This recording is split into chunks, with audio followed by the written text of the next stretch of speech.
With the loss of the Ganga, blocked roads, landslides, and reckless destruction of natural beauty, tourism, which is a major source of self-employment for the locals, is bound to be adversely impacted. It is projected that the dam reservoirs will be a future tourist attraction. History is witness to the decades-old Maneri Dam Lake. One has yet to find any pilgrim or tourist who has come, possibly from miles or even continents away, just to see the dammed reservoir. Perhaps it is not clear that even the idol at Gangotri that thousands flock to is merely a symbol of the living, free-flowing river that now will be lost to sight. Water contributes directly or indirectly to all aspects of development. The construction of the dam will enhance the water supply of the area and enhance better personal hygiene, etc. Quotes Uttaranchal Jal Vidyut Nigam in the EIA of Pala Maneri project. When one reads the above as a positive impact, the appalling events that took place at Shingori village during the construction of Maneri Bhali 2 by the same Uttaranchal Jal Vidyut Nigam appear all the more stunning. The village is located on the banks of the Dhanpat stream, from where water is drawn to their fields for irrigation. The villagers report that since 5 years, the constructing company has been dumping cement and waste into their stream. देखिए ये जो हमारी धनवती नदी है, इसमें ये chemical cement जो सुरंग निर्माण कार्य से वहाँ से बह रहा है। इन्होंने एक दिन का औसतन इनका जो है 3000 सीमेंट काटने का है, जो कि 3000 सीमेंट बैग काटते हैं और उसको जो है नदी में डालते हैं। This year, the quantity was so huge that when the water was drawn into their fields, it left behind a thick layer of cement. इस सत्र से ही बहुत ही ज़्यादा सीमेंट का जो है बहाव हो रहा है। यहाँ तक कि जो हमारे पंचकिया भी है, वो भी चलने में असमर्थ हो रहे हैं, क्योंकि उनमें सीमेंट जम जाता है, परत बन जाती है और वो पंचकी खड़ी हो जाती है। The news spread, and luckily a few villagers having fields further up blocked the water from entering their lands. The canal through which the water is brought is today choked up with dry, hardened cement. ये अभी वर्तमान में ये cement के टुकड़े हैं। पूरे cement नहरों में जो भी पूरे नहरें भरी हुई है और इन नहरों में कोई भी पानी चलने की संभावना नहीं है और न चल सकता है, क्योंकि ये पत्थर के समान ये सीमेंट आज पूरा एक लेवल हो चुका है। The rice saplings watered with cement water refused to grow, and as there was no seed, the villagers left their land barren. जिन खेती में हम लोगों ने रोपाई की, वो भी सारे वो दिखाई दे रहे हैं कि उसमें सीमेंट जमा हुआ है। जो धान के जो पौधे थे वो ख़त्म हो चुके हैं और कुछ खेतों में हमारे वो धान की जो क्यारी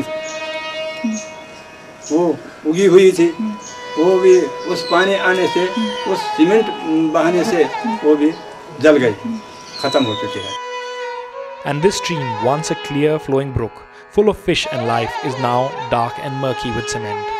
It enters directly into the Ganga, just a few meters downstream. The villagers have no other stream or water source for irrigation. Sirod village lies in the area through which the tunnels of Maneri Dam 1, constructed over 2 decades, is located. It was a village rich in natural springs. Since that time, not only has all the water dried up, but each year it is a struggle to get water to their fields for farming. The village people told us their story. जब मनेरी भाली 1 बना था 68 में काम शुरू हुआ था, तो आपके गांव में क्या प्रभाव हुआ था? उसका प्रभाव देखे साहब कि हमें जो है उसका प्रभाव 3-4 साल बाद देखने को मिला है, क्योंकि जैसे जैसे टनल जो है आगे बढ़ती गई तिलोत की ओर, वैसे वैसे हमारे जो प्राकृतिक स्रोत थे पानी के, वो जो है उस सुरंग में जो है रिश्ते गए और हमें जो है सूखाग्रस्त बनाते गए।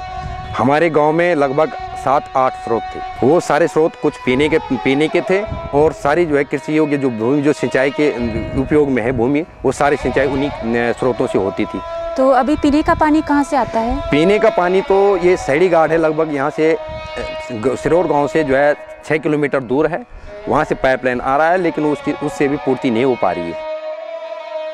उसकी जो है हमें जो है वो जो है जल संस्थान से उसकी कीमत अदा करनी पड़ती है, उसका टैक्स देना पड़ता है। लेकिन अगर इस प्रकार से इस घाटी में बांध बनते गए और अधिक बांध भी बनते गए, तो हमें जो है नदी का पानी भी जो है पीने को नहीं मिल पाएगा। इस प्रकार से हम जो है भूख और प्यास ही मर जाएंगे। At several places, muck from the construction sites is also finding its way to the river. Although in a reply to the questions by RTI, the NTPC authorities state that no muck is being disposed in the river. This debris flowing into the river has a cruel impact on the young fish by choking the gills of the young fry. and causing asphyxiation of the developing embryo in eggs. It is clearly admitted in the projects that the Himalayan snow trout, a threatened species, will have no free movement for migration by the construction of these projects. The solution provided is stocking done 10 kilometers upstream and downstream.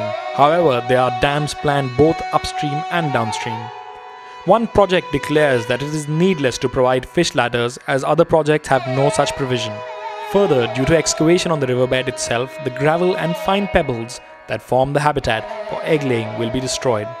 According to Sanjay Nagrekar from Pune, who has studied these fish closely, the Himalayan snow trout and the golden mahseer need to swim upstream and spawn in the waters where they were born. A sequence of dams along these rivers could in fact wipe out these two species by blocking this passage. Even the rate of stocking proposed by one project as 100 fingerlings per kilometer is grossly inadequate. 5,000 is nearer to the mark. Further, if these waters between two dams is shallow, it stresses the fish greatly as they are disturbed by the shadows of birds and humans. They also become easy prey. Shallow waters mean increased temperatures and short food supply. In such a scenario, perhaps, only 10 fish will exist where 100 could. The wilderness of these mountains is also home to several animals listed as Schedule 1 of the Wildlife Protection Act of 1972, such as the Asiatic black bear, Himalayan thar and leopard. The jungle cat, facing threat, currently listed as Schedule 2, also calls these jungles home. According to Nirmal Kulkarni, an ecologist, the number of these animals are rapidly on the decline, mainly due to habitat destruction and human interference. In fact, animals like the black bear would not even migrate when disturbed. They would simply phase out, he said. According to the different EIAs, overall no adverse impact is foreseen on the water quality. So one has to accept that pouring of construction effluents, sewage, waste, virtually drying up of a riverbed, destroying flora and fauna of the water, increasing water temperature, and reducing flow rate is acceptable. In fact, we only seem ready to acknowledge pollution as pollution when it reaches its absolute limit of rejection and not before.